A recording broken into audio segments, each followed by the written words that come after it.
Hello everyone, my name is Misk. Welcome to my world. Before I start this video, I just wanted to say that if there's random cuts throughout the video or if my voice starts to get a little bit shaky, it's because I'm coughing and I'm still a little bit sick. Today I'm going to talk about why I stopped using TikTok and why I limit my social media. I feel like this has been a popular topic recently with a lot of people sharing their own experiences with social media detoxes or phone detoxes. While I found all those videos really admiring, I never felt like they really validated the reason why I limited my social media usage.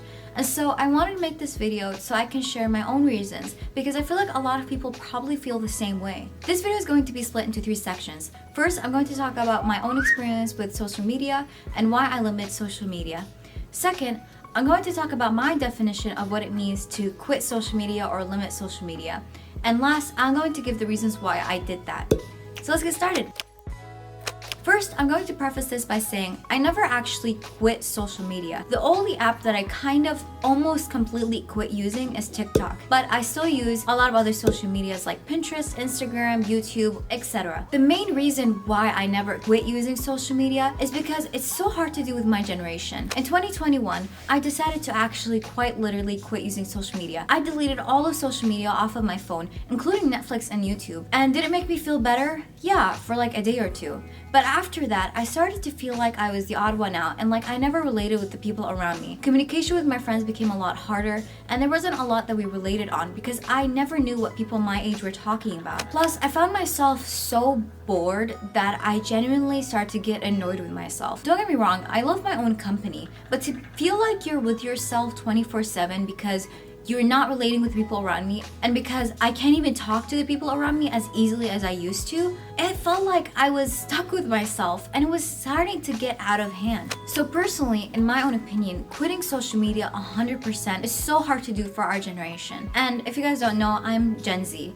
So I feel like fellow Gen Zers kind of understand what I'm talking about. It's impossible. You can't quit social media. I know that it's really addictive, that it has a lot of parts that are bad for you, but to quit social media means you are disconnected from people around you. At the end of the day, it's called social media for a reason. Besides the fact that I use it to text my close friends, it was a way to keep up with my friends who I'm not that close with anymore, but I still love. And it was a way for them to know how I'm doing. When I post on social media and I show that I went here and that I saw this friend and that I went out with my family, my friends know that I'm doing okay. If they see that I stop posting all of a sudden, they usually check in and they're like, hey, is everything okay? So to lose the ability to post especially when I enjoy photography, felt like I was robbing myself of one of my hobbies. Speaking of photography, if you guys didn't know, I have a social media account called m.archive_.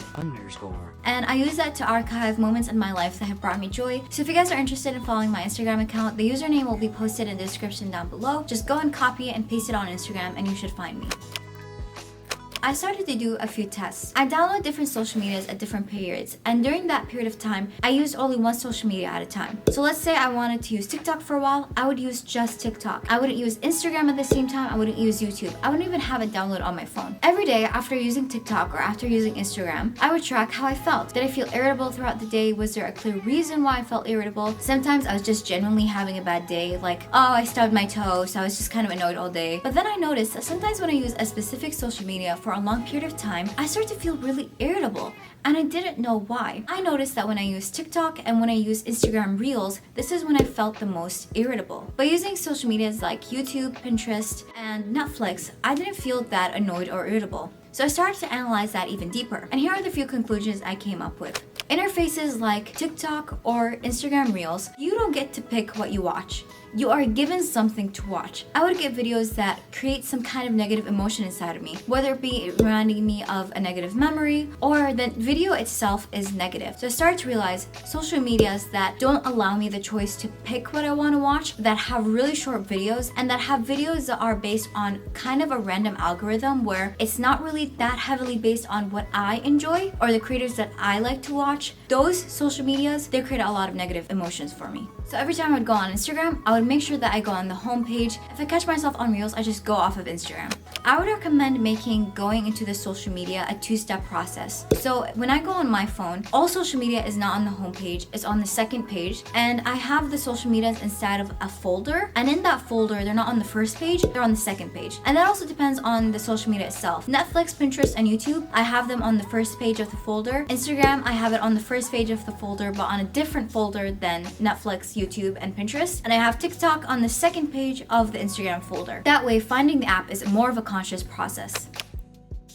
Now let me get more deeply into the reasons why I quit social media. I'm not talking about general negative feelings, I'm gonna talk into specifics. So the first reason is that everything felt too loud, to the point where I stopped thinking. It felt like I was a zombie where things were just being inputted into my brain and I wasn't allowed to have my own original thoughts. So then by the time I went to bed, I spent many hours awake overthinking, because throughout the day and the times where I should have been thinking, I was being preoccupied with other people's thoughts from social media. And so I started to realize when I stopped using the social medias that were loud, I started overthinking a lot less, and it started to feel like my thoughts were my own. I started to lose track of who I actually am, and I started to feel like that people's own feelings and experiences were projected and being remembered as my own. I'm gonna give a really far-fetched example, but it should help you understand what I'm trying to say. Let's say you saw a video on Instagram where it was like, oh, that moment when you get red paint all over your hands, and then you go talk to your friends, you're like, oh my god, that one time I got red paint all over my hands and it was so funny.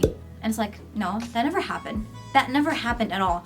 I never got red paint all over my hands. Somebody else did. But my brain, for whatever reason, took that memory and made it my own. And I'm not talking about content that happens to be relatable. Like the most basic thing where like, oh, that moment when your socks get wet and it's awful. Like, of course, all of us have experienced that. The third reason, which is something that I kind of touched on in the beginning, every time I would go on social media, I would almost always see something that ruins my mood. Whether it be the news, or something that reminds me of something else, or somebody's just hating on somebody blatantly for no real reason, and it starts to make me feel really upset. Or sometimes I'll even go on a funny video, and I'll start to read the comments, and everybody's saying all these horrible things, and it just feels so horrible. And so for me, it felt like I was going on social media to feel happy and connected, but I would leave feeling a lot more terrible than when I went in. And that is another reason why I stick to watching media that is made by my own friends or by specific content creators. It distracted from my own life. So many times my family will be having a conversation and I'll go on TikTok or shorts, and then suddenly everybody will start laughing and I look up and I have no idea what they're talking about. I didn't hear anything.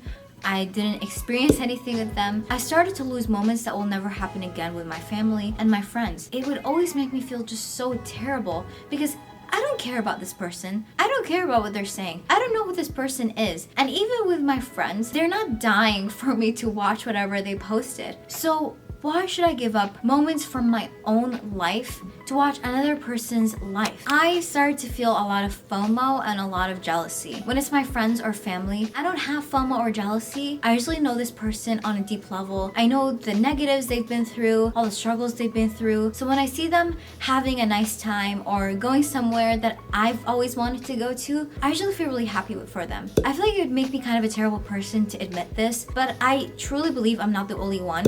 When you see somebody who you don't know having something you've always really wanted, or having a lot of fun when you're going through something, you feel so envious and so jealous and so disgusting, like a monster. Like you lose sight of yourself. That feeling was a wake-up call for me. I was like, why am I, first of all, hating on this person and sending negative energy towards them? And why am I giving myself negative energy? And so I was like, you know what? I'm not gonna look at other people's lives unless I know who they are. When it's a random millionaire and it feels like they haven't gone through any struggles and they have all this money and all this success and everything I've wanted, I am like, oh my god, like I don't like you. Why did you get everything I never got? When I think about it rationally, I'm like, I don't know what they've been through. Maybe they were homeless and they like worked really hard and they became a millionaire. But I don't know that from watching that video immediately. My immediate reaction is, ugh, what the hell? Like, why can't I be like that? And so I started to avoid social medias where you don't really get to meet the creator or really hear who they are. Like, even in YouTube videos, when you go watch a YouTube video, you hear them talking, or at least you see captions where they're communicating to you one-on-one. But on TikTok, a lot of times it'll just be a video of a guy in a private jet and some rapper rapping in the background. And I'm like, who is this dude? I started to have higher standards for entertainment. I'm not saying I'm only watching films produced by blockbuster directors. I'm just saying that I wanted to give myself higher standards for what I watch. I started to interpret watching videos that made me feel annoyed because they're stimulating, whatever, as lower quality than videos where I have the choice and they make me happy. And so because I love myself and I have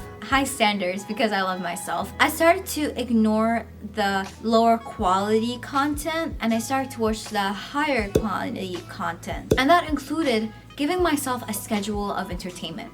This is kind of a concept that I don't see anybody talking about, but I feel like helps me a lot and I feel it could help you a lot. And that's giving yourself a rough schedule of what you're gonna do throughout the day. I wake up, I run a few errands, I do assignments, I spend time with my family, and then I go down to my little corner and I study Korean. After that, I spend some time drawing or crafting. So I give myself a rough schedule of things to do so that I don't feel the need to go on social media because I'm already so busy with other forms of entertainment that going on social media would be a hindrance. Thank you so much for watching this video. If you have any tips of your own or any reasons why you stopped using social media or limited social media, or what quitting social media and limiting social media means to you, share in the comments down below. I would love to have a little conversation with you in the comments, and I would love if we have a little community where we help each other out. If you enjoyed this video and would like to see more videos from me or are interested in videos like this, then please like and subscribe so I know what kind of videos to make. Don't forget to check out my social medias down in the description below. I hope you guys have a great day and year. I love you. Bye.